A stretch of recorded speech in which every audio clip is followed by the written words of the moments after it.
మనం గుర్తుపెట్టుకోవాల్సిన అంశం ఏంటంటే మనం ఎంత చెప్పినా సరే ఎవరు ఏం మాట్లాడినా పవన్ కళ్యాణ్ అయితే ఇప్పుడే గొడవలు పెట్టుకోవాలన్న ఉద్దేశంతో లేరు. నెక్స్ట్ అసెంబ్లీ ఎలక్షన్స్ లోపు పార్టీలో ఇప్పుడు ఈ స్థానిక ఎన్నికల్లో వీటిలో ఎంత బలం పెంచుకుంటే అంత బలం, తన బలాన్ని ఏంటో చూపించాలి. ఇప్పుడు ఇక్కడ మన అసెంబ్లీ ఎలక్షన్లో 21కి 21 గెలిచినట్టు ఇప్పుడు ఎన్ని ఇస్తే అన్ని తీసుకుందాం. 15% ఇస్తారా, 12% ఇస్తారా, 11% ఇస్తారా, ఎన్ని ఇస్తే అన్ని తీసుకుందాం. తీసుకుని మనం మెజారిటీ అంటే విన్నింగ్ పర్సంటేజ్ తెలుగుదేశం కంటే ఎక్కువ గెలుచుకుంటే అప్పుడు నెక్స్ట్ ఎలక్షన్స్కి మనం మాట్లాడగలము, ఆ ఎక్కువ సీట్లు ఆశించగలం అనేది పవన్ కళ్యాణ్ ఉద్దేశం. జనసేన వాళ్ళు ఏమంటారు, వాళ్లే మనకి టికెట్లు ఇవ్వకుండా ఒక మోసం చేసి రేపు పొద్దున మనల్ని దెబ్బతీస్తారంటారు.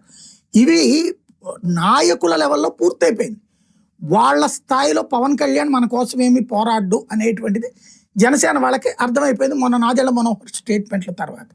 తెలుగుదేశం పార్టీ వాళ్ళకి ఒకటి అర్థమైపోయింది, మనమే లీడ్లో ఉంటాం కానీ కొన్ని చోట్ల మనకి తప్పదు, జనసేనకి బీజేపీకి ఇవ్వక తప్పదు.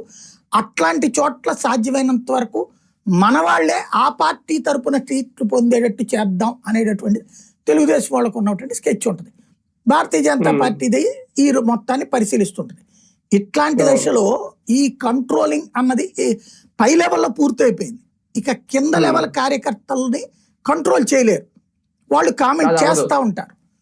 కాబట్టి ఈ కామెంట్లు ఇప్పుడు రీసెంట్ గా అట్లాంటి కామెంట్లు వచ్చినాయి. ఆ వచ్చిన కామెంట్లను సోషల్ మీడియాలో చూసాను నేను. వాళ్ళు ఫస్ట్ నుంచి ప్రజారాజ్యం అప్పటి నుంచి జనసేనలో ఉన్న వాళ్ళు కూడా కామెంట్లు చేసిన వాళ్ళు ఉన్నారు. కాబట్టి ఇప్పుడు దాసర్రాము లాంటి వాళ్ళు మాట్లాడుతున్నారు.